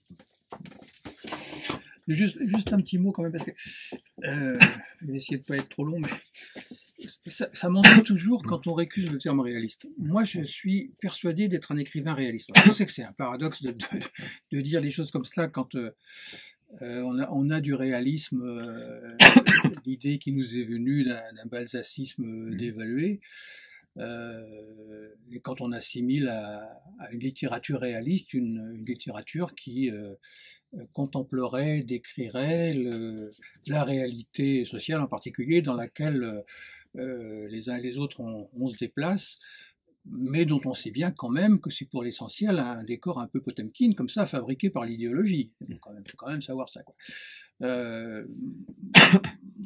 Moi, ce que je pense, enfin c'est aussi une banalité, c'est que dire d'un écrivain qu'il est réaliste ou qu'il n'est pas réaliste dépend de l'idée qu'on a du réel. C'est de l'ordre d'une évidence. Du réalisme. Bon, si on considère par exemple, c'est un peu mon cas, que le réel, c'est, pour reprendre la définition de Lacan, c'est ce qui commence là où s'arrête le sens. Le réel, c'est ce qui commence quand on se cogne sur quelque chose que précisément les langages dont nous sommes outillés ne parviennent pas à nous donner une sensation juste. Alors, on est un écrivain réaliste parce que c'est cette sensation qui vous fait l'écrivain, à savoir de se heurter à une incapacité à nommer le réel tel qu'on l'éprouve, vraiment sensoriellement tel qu'on l'éprouve. Bon, c'est ça qui fait de vous un écrivain réaliste, et c'est sous la dictée de cette impulsion première que la littérature que vous faites consiste à aller chercher au travers de ce qu'on appelle la réalité, c'est-à-dire l'ensemble des représentations idéologisées et enchaînées en langue, disons, à aller chercher une proximité plus grande avec ce réel qui vous fuit, mais dont en même temps la présence est suffisamment instante pour que on ne puisse pas échapper, en tant qu'être parlant, à la nécessité d'avoir à le représenter. Donc les plus apparemment formalistes des poètes sont formalistes et formels aux yeux de qui? Aux yeux de ceux pour qui ne savent rien de ce que c'est qu'une forme, c'est-à-dire qui ne savent rien de ce que c'est que l'art. Bon. Mais ils sont formalistes simplement parce que chez eux insiste la question de la forme en tant que la forme est le vecteur par où une expérience plus juste du réel se forme. Voilà. Pourquoi?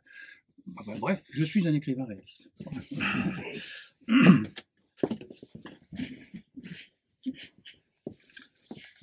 Alors un peu de poésie maintenant. Il y a le réaliste. Le réaliste.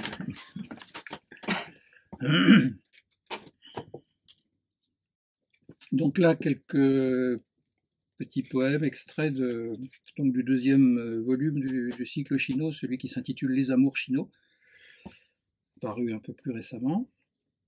Et d'abord d'une des divisions de ce volume dont le titre est Chino et Nausicaa. 1955-2013, lyrique banale. À Saint-Brieuc, en face des trous, fillettes mortifiées des genoux, vous fûtes comme des berlingots, en spot fondu vite au bout du beau. Tant d'été, autant toujours passé, alas, hélas, mais nul déboire en ces moires sur l'indéfinie plage, beige et bleu la laveuse d'images, après les choux et les fumiers, ô pyomanes, les vaches aux yeux, ô blond de Nosigaga et le noir, infini dedans fumé au désespoir.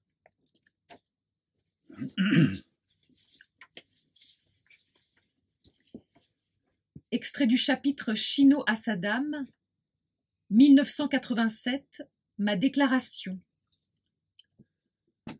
Madame, aujourd'hui, l'être qui mange sur moi, c'est vous, l'hypothèque à droit de fourchette dans mon assiette, tibi et nunc à votre ur, ticant action, je pompe à la robinette, rit la vie, madame, l'ange qui met ses doigts en plume avec art tout au fond de moi, ou loi qui picore infiniment mon foie, poisson caca cracra dans les tissus, textures ou matière de vie, qualité lubrifiée, picotis ou poux, sur derme de poule emmerdée d'ango qui furent moi, madame, je flanche, c'est vous.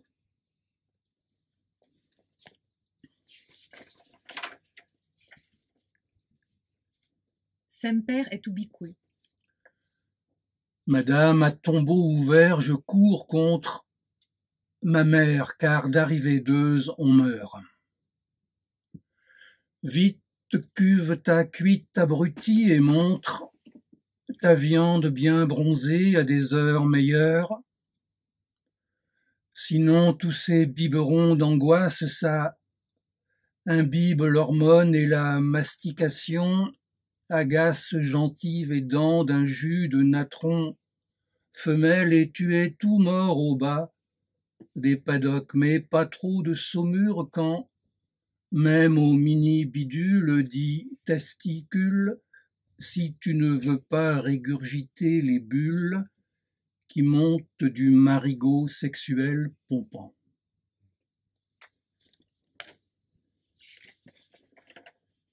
« 1988, sur le pouce. À vous va mon désir, il vous a mangé. Pour calmer sa faim, vous ne serez plus vous, si je vous aime, vous êtes morte. Mon amour est le sentier qui porte au zéro des cailloux et boues ce cadavre, énormément blanc, dissous dans des baves. Au bout, lui, le glaire ou ce qui fut vous au crochet des brumes pendues. On s'est vite vomi dans ce velouté d'oubli, madame, à peine servi. Tout est consommé, même les tout petits grains du bout de vos seins rabotés. 1984, ça sent l'être. Le cerveau de mon ventre a dit à la cervelle de mon crâne, arrête, et jouis des choses bonnes à être, bu avec des gargouillis de joie. Donc ça commença comme ça, borigme, plique, ploc, tuyauterie, forte da parmi l'excrémentiel or, dur, ah oui, l'amour, tord, la vie, tout est vide, merci, plus de mots, sauf de bulles de sale savon au goût d'écœurement, madame, ma poésie, kif, kif, IPK, Q, Anna.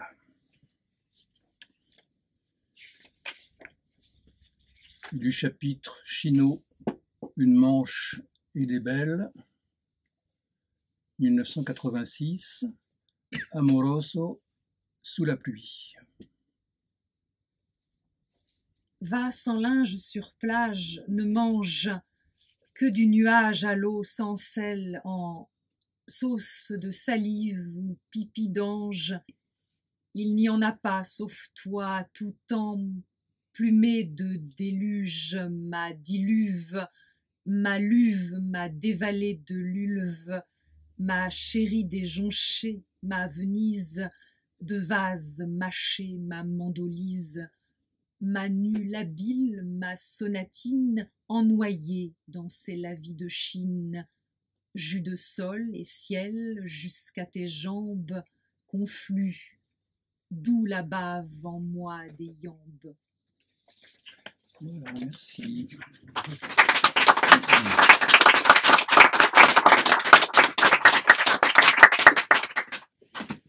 Troisième partie du colloque et du recueil et des actes, celle qui s'intitule Le bâti des langues traversées, et où là on quitte donc le terrain du rapport au réel, et au réel bien spécifique tel que le définit Christian Préjean et dont Fabrice Tumrel nous a parlé, pour être dans des confrontations, des joutes, des échanges avec d'autres langues.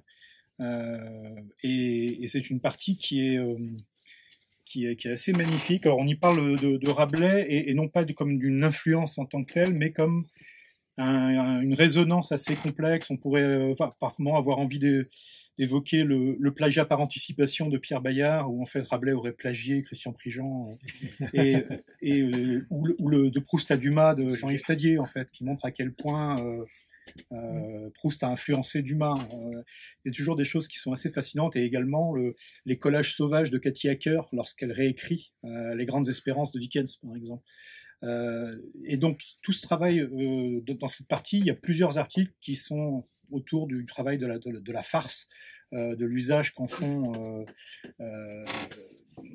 les anciens, donc comme Rabelais bien sûr, mais on peut aussi penser aux Russes, qui sont quand même assez spécialistes, les Russes modernes, mais aussi les Russes contemporains, des gens comme Vladimir Sorokin. Il y a des questions de mer gelée, en fait, qui est extrêmement forte donc, chez Rabelais, et qui joue un rôle. Et il y a cette phrase, en fait, donc, de Dominique Branché dans son article, que je trouve particulièrement savoureuse, donc je ne résiste pas à l'envie de vous la lire, elle est courte. Hein. Chez Rabelais, comme chez Prigent, la soufflerie textuelle polyphonique en boyau de cochon raille la pompe des grandes orgues littéraires, le carnaval s'y dénonce comme un masque antigel en perpétuelle mutation, le parler caca fait glisser la langue de l'énonciateur, mais aussi celle de l'interprète, forcé d'interpréter à plus bas sens, et le parler cochon tourne infatigablement autour du trou sans jamais faire mouche.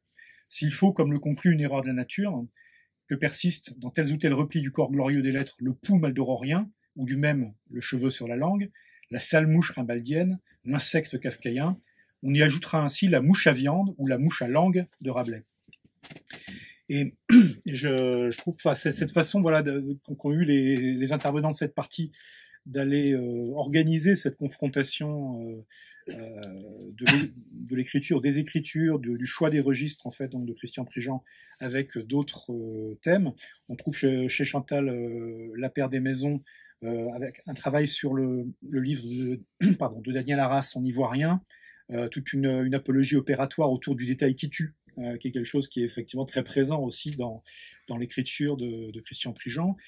Il y a un travail sur lequel donc on va revenir, qui est la façon dont les sciences sont mises à contribution, donc avec le titre de la contribution d'Hugues Marchal qui dit bien ce dont il s'agit, puisque c'est une sente sinueuse et ardue, les sciences dans les enfants chinois, où il y a un jeu.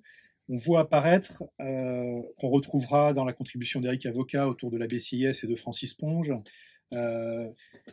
ou celle de David Christoffel sur le statut du kitsch, en fait, hein, chez Christian Préjean. Il y a comment appeler ça ? Il y a vraiment une attitude vis-à-vis de la glose et vis-à-vis de l'exégèse qui est paradoxale, puisqu'en plus c'est dans un texte, les actes d'un colloque qui sont donc par nature une forme d'exégèse. Il y a là encore un côté très joueur avec ça, c'est-à-dire que on met en scène dans beaucoup d'écrits de la glose, de l'exégèse, pour s'en moquer, mais en même temps, c'est une moquerie qui est souvent assez amicale, moi, je trouve, qui est pas une moquerie de détestation. La glose, c'est aussi une littérature qui a son intérêt, son importance, et qu'on va retrouver ensuite dans certaines lectures et réceptions dans la quatrième partie. Donc, moi, j'avais envie d'interroger Christian Prigent sur cette utilisation en fait des sciences. Enfin, c'est un registre parmi d'autres qui est possible. L'autre registre qui ressurgit beaucoup dans cette partie, c'est celui de la farce, et de la farce de type rabelaisien. Mais c'était les sciences, puisque c'est à la fois extrêmement pointu, les usages qui en sont faits, mais il y a une manière de désamorcer en fait le côté pointu par le narrateur ou par le locuteur qui vient rassurer, en même temps terroriser un peu le lecteur ou la lectrice, en lui disant non, mais c'est pas grave, ça veut dire ça en vrai. Le narrateur dans mes livres, ou le personnage central, surtout quand dans le cycle chinois par exemple, le narrateur en question, le personnage central en question est un préado, comme on dirait maintenant, quelqu'un de 14-15 ans. Il est comme nous tous en situation de gourmandise et d'incompétence par rapport à la quasi-totalité des discours scientifiques dont il est, au moins scolairement et en tout cas médiatiquement, abreuvé, et qui sont censés lui donner du monde la vision dans laquelle il pourra se déplacer pour y vivre à peu près confortablement. Voilà. Et c'est ce même personnage qui fait forcément l'expérience symétrique du fait que l'ensemble de ces discours dont on prétend l'outiller, les discours scientifiques entre autres, mais également les discours de l'idéologie, ceux de la morale, même ceux de l'échange pragmatique quotidien, qui fait l'expérience que la coagulation de cet ensemble de discours dont on prétend l'outiller, dont on prétend l'armer pour qu'il se repère dans le monde et qu'il ait la sensation de pouvoir avec ses semblables communiquer, qui fait l'expérience que c'est précisément cette construction-là qui met pour lui à une distance infranchissable la sensation que le réel lui fait réellement. Voilà. Et qui donc est prêt à devenir un artiste. Voilà. Prêt à devenir un artiste, moi je ne mets pas jamais d'emphase autour du terme artiste, mais est prêt à devenir celui qui fera métier de cette insatisfaction, celui qui fera métier d'une tentative à la fois éperdue, un peu difficultueuse, mais principalement joyeuse, de trouver des formes de représentation qui feront des petits trous comme ça dans cette concaténation des discours scientifiques, des discours moraux, des discours politiques, des discours idéologiques, pour aller, au travers de ces petits trous de souris, toucher comme ça à quelque chose qu'il ne nommera pas, puisque statutairement c'est innommable, et l'innommable, quelque chose qu'il y a à en dire, c'est qu'il le reste, hein, mais qui trouvera moyen, par un certain type d'arrangement formel, de donner de cet au-delà du mur de l'idéologie, la sensation qu'il existe un autre type de réel et que ce réel-là est plus proche de la vérité de l'expérience sensuelle, sensible, émotive que des choses que nous faisons quotidiennement. Alors la science là-dedans, elle vient comme ça, c'est-à-dire c'est à la fois, elle est toujours citée dans mes livres, elle est toujours citée sur fond d'incompétence, elle est toujours citée au 2e, 3e, 4e, 5e ou 10e degré, empruntée à des articles de vulgarisation ou empruntée à des textes plus savants qui m'arrive de lire aussi, empruntée à des textes de la littérature, et montée avec d'autres types de discours plus littéraires ou plus politiques ou plus quotidiens ou plus de l'ordre du fantasme ou de l'ordre de la mémoire, et pour que dans cette diversité, dans ce disparate des origines des discours, et dans l'incapacité à donner une version homogène de ce disparate, quelque chose reste ouvert. Quelque chose reste ouvert, quelque chose reste vivant, qui est la vitalité que celui qui écrit cherche à maintenir perpétuellement dans la langue, que la langue ne se referme jamais. Voilà, que la capacité d'ouverture de la langue reste toujours ce qui sera la sensation, la première des sensations que la lecture d'un texte donnera. Si je lis Rimbaud, je vois vibrer comme dans un kaléidoscope des morceaux de réel que moi qui lis, je ne peux pas faire coaguler pour que cela fabrique une image stabilisée. Je suis donc d'une certaine manière frustré de ne pouvoir opérer cette coagulation. Mais en même temps, c'est le fait que je ne puisse pas l'opérer tout en étant fasciné par chacun des fragments qui circulent à toute vitesse devant moi et qui fabriquent cette transformation perpétuelle des sites et des paysages que Rimbaud nous donne. Bon, c'est cette capacité de motilité qui donne la vitalité au texte et qui se communique à moi comme vitalité proprement artistique. C'est la condition de ma liberté quand je lis. Que ça ne se ferme pas, que ça ne soit pas arrêté. Alors c'est pas vrai pour d'autres types de textes, c'est pas vrai pour les textes à caractère scientifique justement, ou les textes à caractère d'élaboration philosophique. Au contraire, il vaut mieux que ça tremble pas trop, parce que l'objectif c'est de stabiliser pour nous quelques images à peu près habitables du monde. Mais là, par contre, c'est vrai pour, me semble-t-il, pour la littérature, quoi, qui est le lieu où s'opère une interdiction faite à la langue de coaguler dans l'idéologie. Je crois que beaucoup des contributrices et des contributeurs ont été également, sont naturellement de superbes lectrices et lecteurs en fait par rapport au corpus Prigent, et dans cette façon même d'aller choisir en fait les illustrations. Il y a une jubilation en fait. C'est-à-dire certains articles, on revient à ce qu'on disait, ce que je disais d'une certaine façon au début, c'est des articles éminemment sérieux. Une science sinueuse et ardue, les sciences dans les enfants chinois.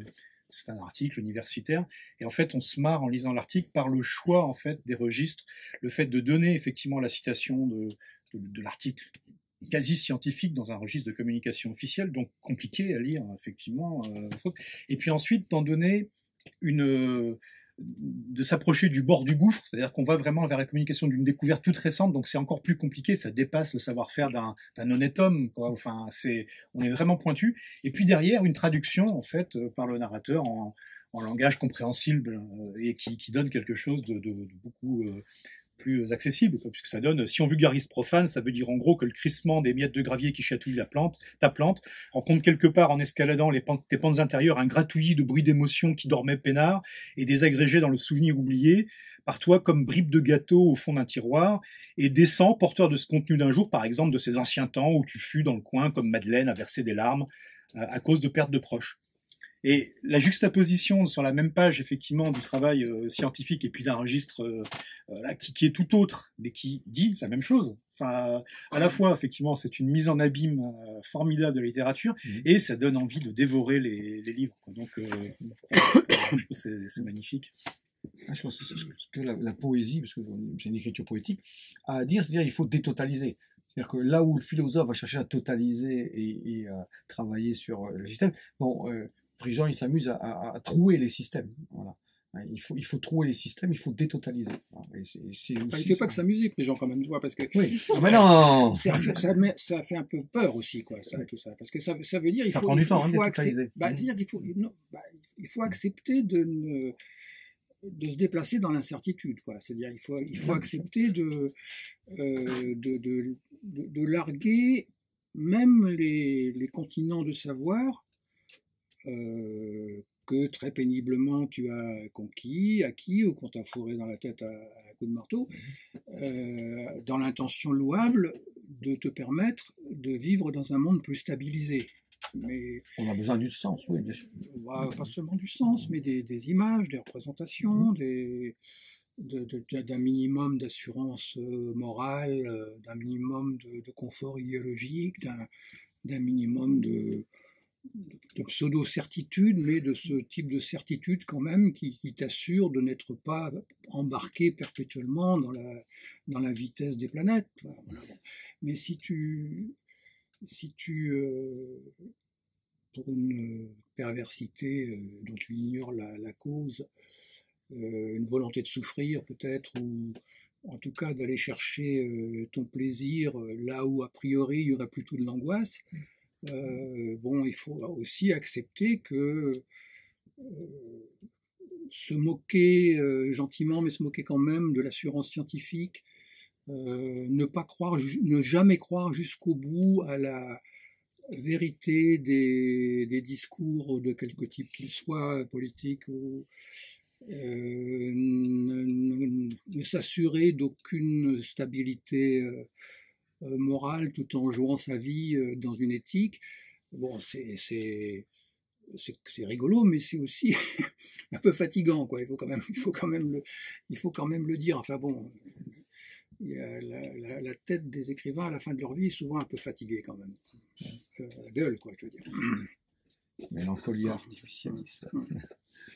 Mais on trouve quelque chose de cet ordre, je trouve, tout le long de ce recueil, et donc évidemment dans l'œuvre qui en est le prétexte et la matière. Je trouve qu'on retrouve quelque chose quand même autour de la notion du jeu, d'une position de joueur, quelque chose que les gens qui ne jouent pas, et là je parle pas au sens des jeux d'argent, je parle au sens des jeux, ne comprennent jamais, c'est à quel point les joueurs sont sérieux en réalité. C'est que le jeu, c'est quelque chose qui est ce mélange très instable de drôlerie, d'amusement, et en même temps de quelque chose d'extraordinairement sérieux en réalité, et avec un côté pas tragique, mais oui, difficile. Enfin, les seuls écrivains que j'aime vraiment, c'est ceux qui convertissent le drame de vivre en jubilation. Valère, ouais. Mais Beckett, Jarry, voilà. Je n'aime rien d'autre en littérature. Rien d'autre vraiment. C'est assez cohérent. Je voudrais faire une petite remarque juste sur ce que j'ai entendu précédemment. Je trouve gênant qu'il y ait une opposition trop ferme entre totalisation philosophique et écriture. Parce que c'est oublier que le doute est la première vertu du philosophe. Le doute cartésien est à la base de toute la méthode de Descartes, et que chaque grand philosophe, en fait, n'a cessé lui aussi de vouloir rouvrir le système qui préexiste. Donc je voulais juste apporter ça pour pas qu'on fasse une opposition qui, à mon sens, est trop manichéenne entre les deux attitudes. La poésie peut être pensive, j'utilise ici une formule de Michel Deguy, elle peut être éminemment dans la pensée philosophique.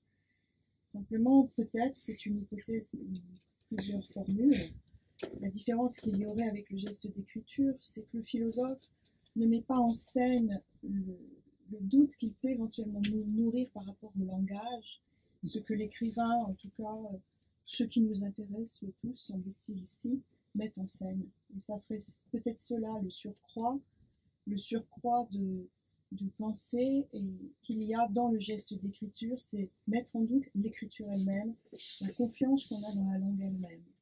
C'est d'autant moins inconciliable que si on prend, restons dans la latinité pour faire plaisir, si on prend un écrivain comme Lucrèce, c'est un poète comme Lucrèce, c'est précisément ce qu'il opère, c'est-à-dire que l'ouverture du système théologico-juridique romain par ce qu'opère le poème de Lucrèce se fait à la fois dans l'énoncé de la théorie épicurienne et de la pensée démocrite. Donc ça, c'est l'assurance philosophique parce qu'elle s'énonce comme une assurance, c'est-à-dire elle est discursive, déclarative et oratoire, mais dans une proposition, poétisée qui inclut, ça c'est souvent ça qu'on ne voit pas, en tout cas qu'on ne dit pas, qui inclut le travail atomique tel que la théorie l'énonce, en le transposant dans ce que la langue est capable de faire, à savoir le travail syllabique.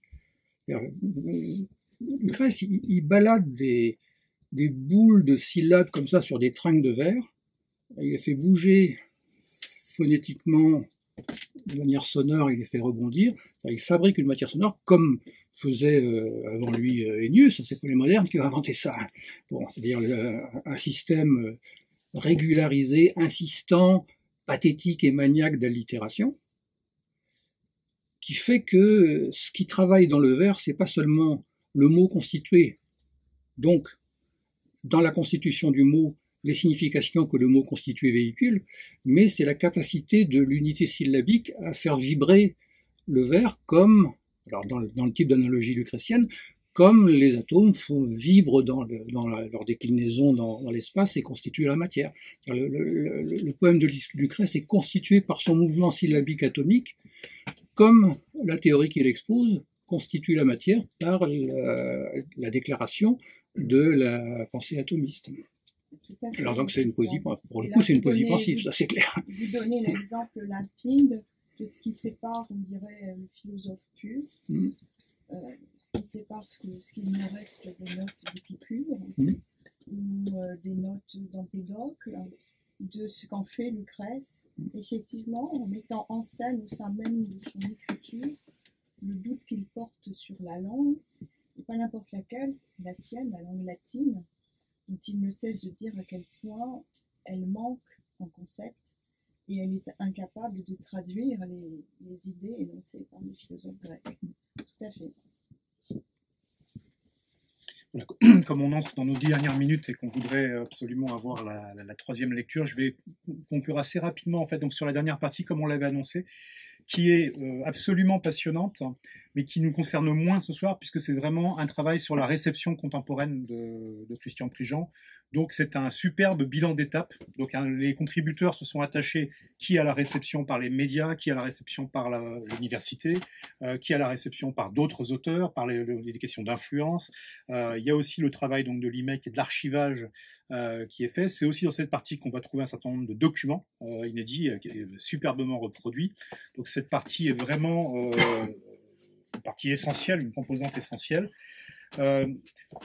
Je voulais en fait utiliser une contribution d'un des auteurs en fait qui est présent ce soir, qui est juste la fin de sa contribution parce que je trouve qu'elle est particulièrement belle. C'est celle d'Alain Frontier en fait qui s'appelle Comment j'ai connu Christian Prigent.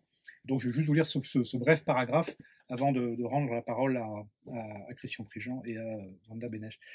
On sait qu'avec Commencement, 1989, et les fictions longues qui se succéderont pendant près d'un demi-siècle, jusqu'à Les Enfants chinois en 2013, naît une écriture qui, bien qu'elle ait été rendue possible par tout ce qui l'a précédé, est radicalement nouvelle.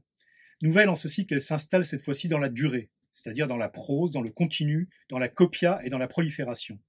Elle est portée par ce que Christian lui-même appelle un phrasé, c'est-à-dire par un rythme, voire une cadence. Il suffit de les avoir entendus une fois pour ne plus jamais les oublier. Une cadence qui rend possible et conditionne l'enchaînement des événements linguistiques, grammaticaux et lexicaux, en quoi consiste la phrase. Grâce à ce phrasé, l'écrivain connaît l'euphorie de parler enfin sa langue, une langue qui a cessé d'être étrangère à celui qui la profère, faite de l'imbrication et du choc, souvent dans la même phrase, des tonalités émotionnelles et des niveaux de langage, du sophistiqué au trivial, du comique au sérieux, etc. Voire de plusieurs langues, breton, gallo, français médiéval, latin. D'où cette écriture à la fois très dense, où le moindre mot est un événement considérable, et entraîné dans un mouvement rapide, qui emporte tout sur son passage, et ininterrompu, que rien ne pourrait arrêter, sinon l'épuisement du désir. Ce que l'austérité et le raidissement théorique de l'écriture militante avaient écarté, quand l'urgence était d'abord de déconstruire la littérature pour pouvoir un jour la réinventer, redevient désormais possible. Récits, descriptions, personnages, allégories façon roman de la Rose, laits façon Marie de France, complaintes et chansons paillardes, histoires et sociologie. C'est quoi qu'on a été, qu'on est, qu'on sera, j'écris pour savoir ça. Citation dans Commencement, justement. Tout, non plus presque tout, peut être dit, qui était déjà là, à disposition en quelque sorte, mais déréalisé et confisqué par le symbolique, tout peut enfin surgir et être nommé dans sa fraîcheur, c'est-à-dire, pourquoi ne pas oser le mot, dans sa vérité. Je trouve que ce texte décrit assez magnifiquement la sensation probablement émotionnelle et intellectuelle qu'on éprouve à la lecture ponctuelle ou au long cours de Christian Prigent, et également à la lecture de ce recueil, dont, voilà, et ce sera mes derniers mots, et peut-être les seuls mots mercantiles de la soirée, dont je vous encourage à acquérir un exemplaire pour vous, bien sûr, si ce n'est pas déjà fait, à profiter de la présence des auteurs pour le leur faire signer, et puis à en acheter plusieurs pour les offrir, parce que c'est un merveilleux moyen pour découvrir aussi Christian Prigent, et je suis sûr que vous avez des amis et des amis qui ne connaissent pas encore Christian Prigent, et qui vous remercieront éternellement, en fait, pour leur avoir fait découvrir. Donc surtout, n'hésitez pas.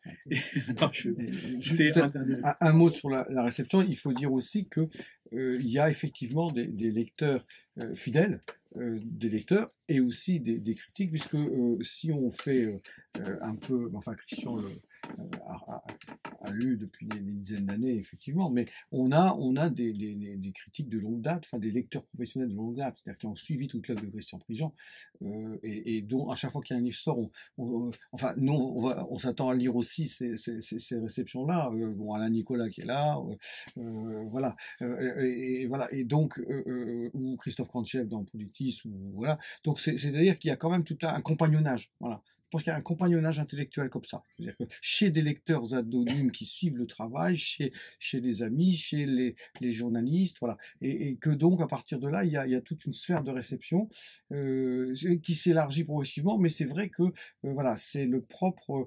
Alors, Christian n'aime pas trop... voilà, si on prend l'expression de classique de la modernité, enfin, peu importe, mais en tout cas, il y a effectivement... c'est une œuvre qui est sur le temps long. Voilà, mais les plaisirs éphémères, on les oublie vite. Voilà. Merci en tout cas pour ta lecture. Alors on termine, on fait des lectures encore. Oui, c'est le troisième. D'accord. La place au poète.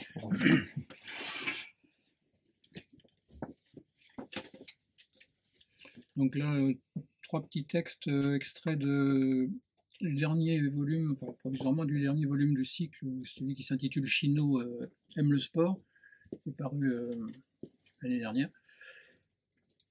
Ceux qui connaissent ce livre, ça, c'est une série de petits, moyens ou grands poèmes, chacun consacré à une figure emblématique de sportif. Beaucoup des années 50, mais d'autres plus récents aussi, avec dans la plupart des cas un rapport entre les sportifs en question et la région qui est la mienne, à savoir les Côtes d'Armor, Saint-Brieuc, etc., où il m'est arrivé de rencontrer d'une manière ou d'une autre les personnes, enfin les personnalités sportives dont je parle. Voilà, c'est un peu le cahier des charges de ce livre. Alors le premier concerne ceux qui ont mon âge s'en souviendront, les autres, bon, c'est plus difficile. Comme sportif, on commence par une jument. Voilà. Dans les années 50, 60, fin des années 50, il y avait une trotteuse dont le nom était Gélinotte, très très célèbre, avec comme surnom la Madone des Sleeping, parce que comme elle était très célèbre, elle allait de concours en course hippique aux 4 coins de l'Europe en wagon dans les trains, donc la Madone des Sleeping, c'était son nom. Voilà. Et donc, lieu de l'action, l'hippodrome de la Baie à Saint-Brieuc. Au trot sans Gélinotte, 1957, grève des courses, Langueux. Baie d'Isabelle, entre bleu d'Ève et l'Adam d'argile, clac, cils clos, clic, open, sur dents, de chevaux, clic-clac, photo sans les baraques, ni moutons de manche au large après les flaques. Entre l'oriflamme et le lilas de mer, non, la gambette du chevalier, mais fer, de sabots, croupe d'écume, petit cul, jockey, hockey, sauf que de Flying Blue, tu t'en bats l'œil de Be a Flirt, ma poule, King of une audière itou, qui t'asticote l'instinct turf, c'est la Madone des Sleeping, à qu'elle trotte ou crotte, ici, Gélinotte.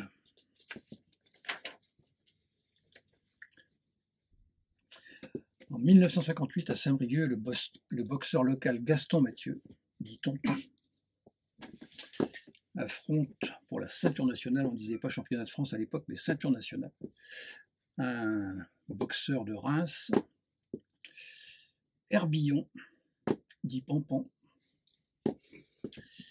et le local est battu, ce qui fait que pour le championnat d'Europe, c'est Pampan qui affrontera le champion d'Italie, Marconi. Voilà. Souvenir de Gaston Mathieu, juin 1958. À l'hôtel Celtic Grand Pavois pour le Big Event Sporting Club Tout en rosebif, de la Ligue de petite, Bretagne de boxe. avis aux populos amateurs de pugilisme, Ça va cogne-saigner sur les pifs en escalier, paf, peignoir. à dextre pampan, herbillon, cœur tendre, point dur, le rémois Rabelais, avantage en allonge, sans froid. À Sénestre, Viva, Gaston Mathieu dit tonton, crochet meurtrier en caisse, qui pulse à 140. Après les 21 rounds, c'est super costaud le caillou briochin.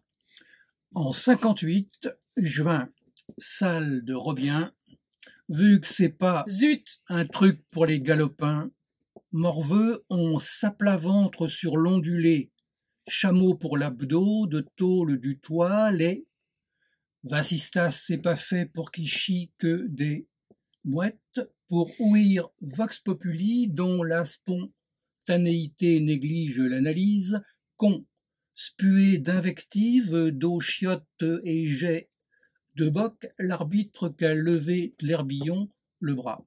tonton du naseau goutte dans son torchon le sang. Émeute, Beuverie, tentative de suicide au cidre, maman, je te raconte pas ça, j'y étais pas.